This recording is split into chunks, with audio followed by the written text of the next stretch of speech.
ഇയാൾ നടത്തിയ തട്ടിപ്പ് എന്താണെന്നറിയോ? ഇയാൾ പറഞ്ഞ് ദുബായിൽ വെച്ച് ദുബായ് ഈദ്ഗാഹിൽ വെച്ചൊരു പരിപാടി നടന്നു. എൻ്റെ സുഹൃത്തുക്കൾ മനസ്സിലാക്കുക, ദുബായ് ഈദ്ഗാഹിൽ വെച്ച് പെരുന്നാളിൻ്റെ അവസരത്തിൽ ഈ ഉള്ളവൻ അടക്കമുള്ള കുറേ ആളുകൾ പങ്കെടുത്ത ഒരു പരിപാടി.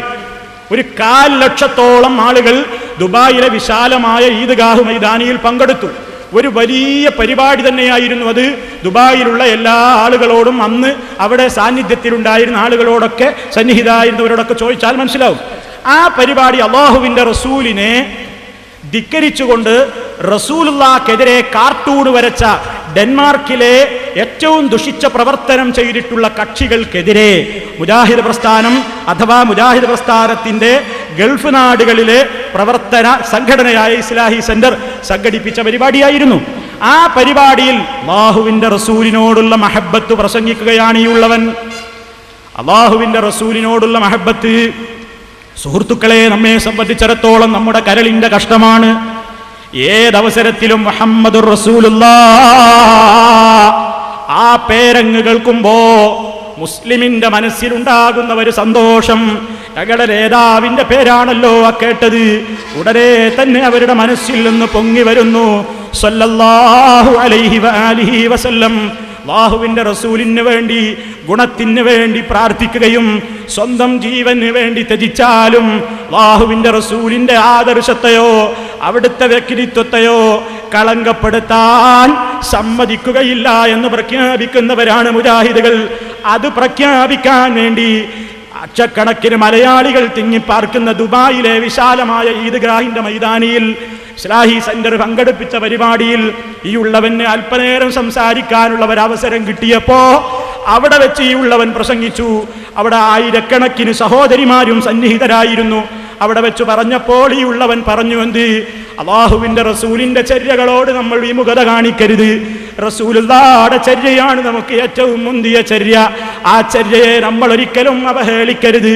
അല്ലാഹുവിന്റെ റസൂലിന്റെ കാലത്ത് റസൂലുള്ളാഹിയുടെ മജ്ലിസിലേക്ക് ദീന് കേൾക്കാൻ വന്ന സ്വഹാബ വനിതകളോട് ആ വേഷത്തെ സംബന്ധിച്ച് റസൂലുള്ളാഹി അങ്ങ് പറഞ്ഞപ്പോ ഇസ്ലാമിന്റെ വേഷമായ മുൻകൈയും മുഖവും മൊഴികയുള്ള എല്ലാ ഭാഗങ്ങളും മറച്ചുകൊണ്ട് വേണം പെണ്ണ് പുറത്തിറങ്ങാനെന്ന് ഇസ്ലാമിന്റെ വിഷയം അങ്ങ് പറഞ്ഞപ്പോ ആ കാലഘട്ടത്തിലുണ്ടായിരുന്ന സഹാബാ പുരുഷന്മാരും അതുപോലെ തന്നെ സഹാബാ വനിതകളുമൊക്കെ ഇസ്ലാമികമായ കാര്യങ്ങളിൽ അവർക്ക് വലിയ താല്പര്യമായിരുന്നു.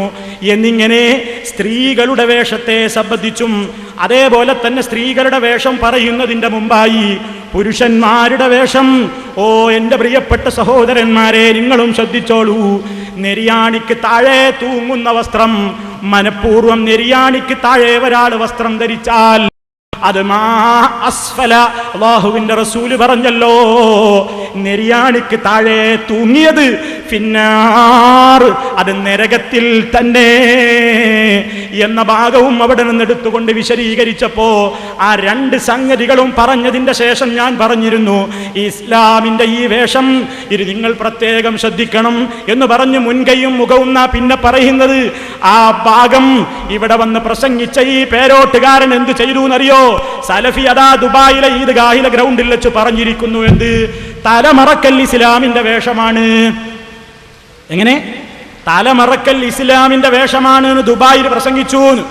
സലഫി തന്നെ പറയുന്നത് കേട്ടോളൂ എന്ന് പറഞ്ഞിട്ട് എൻ്റെ പേരിൽ ആരോപണം. ഞാൻ അതല്ല പറഞ്ഞത്. കാരണം അതിൻ്റെ ശേഷമുള്ള മുൻകൈയും മുഖവും ഒഴികെയുള്ള എല്ലാ ഭാഗങ്ങളും എന്ന ഭാഗം മൂപ്പര് കട്ടു.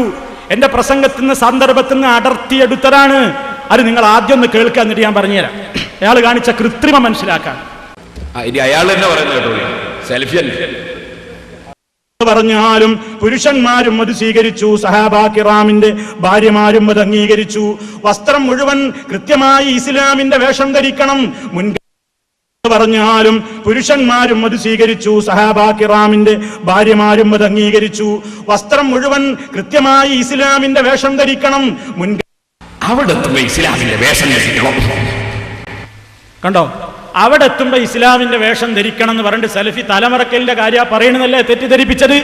അയാൾ കേൾപ്പിച്ച അതേ CD-യിൽ തന്നെ ശ്രദ്ധിച്ചു കേട്ടാൽ അയാൾ ആ ക്ലിപ്പിന്ന് മുറിച്ചെടുത്ത ഭാഗം, CD-യിൽ നിന്ന് മുറിച്ചെടുത്ത ഭാഗം നിൽക്കുന്നിടത്ത് അള്ളാഹു ഒരു വലിയ ഒരു പ്രത്യേക നിഅമത്താണ് നിങ്ങൾ കൂട്ടിക്കോളൂ.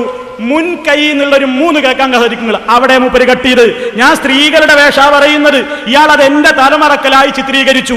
ആ കള്ളത്തരം നിങ്ങൾക്ക് മനസ്സിലാകാൻ, ഈ അന്ത്രു കാണിച്ച കള്ളത്തരം നിങ്ങൾക്ക് മനസ്സിലാകാൻ, ഞാൻ ഈ ഉള്ളവൻ ദുബായിൽ പ്രസംഗിച്ച അതിന്റെ പൂർണ്ണ രൂപം അയാൾ എവിടെയാണ് മുറിച്ചത് നിങ്ങൾക്ക് മനസ്സിലാകാൻ ആ മുറിച്ച ഭാഗവും ഇയാൾ മുറിക്കാതെ ഇയാൾ ഒഴിവാക്കിയ ഭാഗവും അവിടെ പറഞ്ഞ ഭാഗവും കൂടി കൂട്ടിച്ചേർത്ത് നിങ്ങളെ കേൾപ്പിക്കാം. ശ്രദ്ധിച്ചോളൂ, പ്രത്യേകം ശ്രദ്ധിച്ചോളൂ. എവിടെയാണ് ആ റസൂലുള്ളാഹിയുടെ 7 നിർദ്ദേശങ്ങളെയും അവിടുത്തെ വായിൽ നിന്ന് ഉതിർന്നു വീഴുന്ന ഓരോ മുത്തുമണികളെയും സാംശീകരിക്കാൻ സ്വഹാബത്ത് കാണിച്ച താല്പര്യം എന്തവിടെന്ന് പറഞ്ഞാലും പുരുഷന്മാരും അത് സ്വീകരിച്ചു, സഹാബാ കിറാമിന്റെ ഭാര്യമാരും അത് അംഗീകരിച്ചു. വസ്ത്രം മുഴുവൻ കൃത്യമായി ഇസ്ലാമിന്റെ വേഷം ധരിക്കണം, മുൻകൈയും മുഖവും ഒഴികെ എല്ലാ ഭാഗങ്ങളും മറച്ചുകൊണ്ടേ പെണ്ണ് പുറത്തേക്ക് ഇറങ്ങാവൂ എന്ന ഇസ്ലാമിന്റെ വേഷത്തെ സംബന്ധിച്ച് നബിയുനാ മുഹമ്മദ് റസൂലുള്ളാഹി ഒരൊറ്റ തവണ അങ്ങ് ക്ലാസ് കൊടുത്തപ്പോഴേക്ക് മജ്ലിസിൽ ക്ലാസ് കേൾക്കാൻ വന്ന സർവ്വ സഹാബാ പെണ്ണുങ്ങളും ഇസ്ലാമിന്റെ വേഷം ധരിച്ചുകൊണ്ടാണ് അവരുടെ വീടുകളിലേക്ക് മടങ്ങിപ്പോയതെന്ന് ചരിത്രത്തിൽ കാണാം. കണ്ടോ സുഹൃത്തുക്കളെ, ശ്രദ്ധിച്ചില്ലേ? ഇയാൾ എവിടെ മുറിച്ചത്? ഒന്നും കൂടെ കേട്ടോളൂ. ഭാഗം ഇയാൾ മുറിച്ചവരുടെ മുൻകൈയും എന്ന ഭാഗം മുതൽ മൂപ്പര് മുറിച്ചു.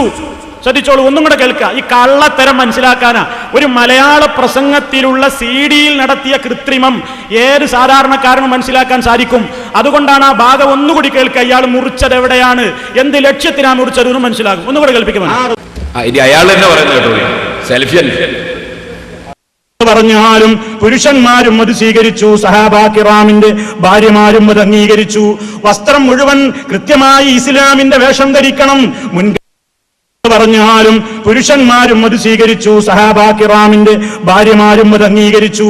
വസ്ത്രം മുഴുവൻ കൃത്യമായി ഇസ്ലാമിന്റെ വേഷം ധരിക്കണം, മുൻകൈ എന്ന് കേൾക്കില്ലേ? മുൻകൈ നിങ്ങൾ കേൾക്കുന്നില്ലേ? കേൾക്കുന്നില്ലേ സഹോദരന്മാരെ? നിങ്ങൾ കേൾക്കുന്നില്ലേ? മുൻകൈ അതെന്തിനാ ഇയാൾ കട്ടത്? മുൻ കേൾക്കുന്നുണ്ട്. മുറിച്ചതല്ലേ ഇയാൾ, കട്ടതല്ലേ ഇയാൾ മുഴുവനും? എന്തിനാ അങ്ങനെ കക്കുന്നത്? ഇയാൾക്ക് ആ പ്രസംഗം മുഴുവൻ ഇവിടെ കേൾപ്പിക്കാൻ ധൈര്യമുണ്ടോ? ഈ വിഷയം നിങ്ങളൊന്ന് ശരിക്കും പഠിച്ചു വെക്കണം സുഹൃത്തുക്കളെ. നിങ്ങൾ നോക്കൂ എന്താ ഇവിടെ നടത്തിയ കൃത്രിമം. അവിടെ പിടിച്ചോ നിങ്ങള്. കിതാബിൽ കൃത്രിമം നടത്തി എന്ന് പറയുമ്പോൾ സാധാരണക്കാരന് തിരിയൂല. ഇതാ അള്ളാഹുവിന്റെ ഖുർആൻ ദുർവ്യാഖ്യാനം ചെയ്തു എന്ന് പറയുമ്പോൾ തിരിയൂല. ഹദീസ് ദുർവ്യാഖ്യാനം ചെയ്തു എന്ന് പറയുമ്പോൾ തിരിയൂല. കിതാബിൽ അട്ടിമറി നടത്തി എന്ന് പറയുമ്പോൾ തിരിയൂല. അങ്ങനെയൊക്കെയാണ് ചെയ്യോ. കാരണം മൂപ്പര് കണ്ടില്ലേ, ആ അമ്മുമ്മയുടെ വേഷത്തിലൊക്കെ ഉള്ള ആളങ്ങനെ കണ്ടാ തോന്നും അങ്ങനെ നുണ പറയുന്നു തോന്നുമോ? പക്ഷേ മൂപ്പര് നടത്തിയ കൃത്രിമങ്ങൾ കണ്ടില്ലേ? കട്ടതല്ലേ ആ ഭാഗം? എന്തിനാ പേരോടെ കട്ടത്? തെറ്റിദ്ധരിപ്പിക്കാൻ വേണ്ടി കട്ടതല്ലേ? ഈ പരിപാടി മുനാഫിക്കിന്റെ ലക്ഷണല്ലേ? ഞാൻ ശേഷം വിശദീകരിക്കുന്നുണ്ട്. അതുകൊണ്ട് സുഹൃത്തുക്കളെ ആ വിഷയവും കൂടി ഒന്ന് പറഞ്ഞുതരാം.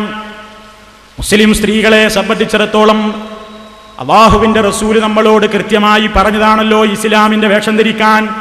ആ പ്രാധാന്യമാണ് റസൂലുള്ളാഹിനോടുള്ള മഹബത്ത് പ്രസംഗിക്കുമ്പോൾ ആ വേദിയിൽ വെച്ചിയുള്ളവൻ പ്രസംഗിച്ചത്. അല്ലാഹുവിന്റെ റസൂൽ എന്താ പറഞ്ഞത് അറിയില്ലേ? ഒരു വിഭാഗം ആളുകളുണ്ട്, ആ വിഭാഗം ആളുകളെയും മറ്റൊരു വിഭാഗത്തെയും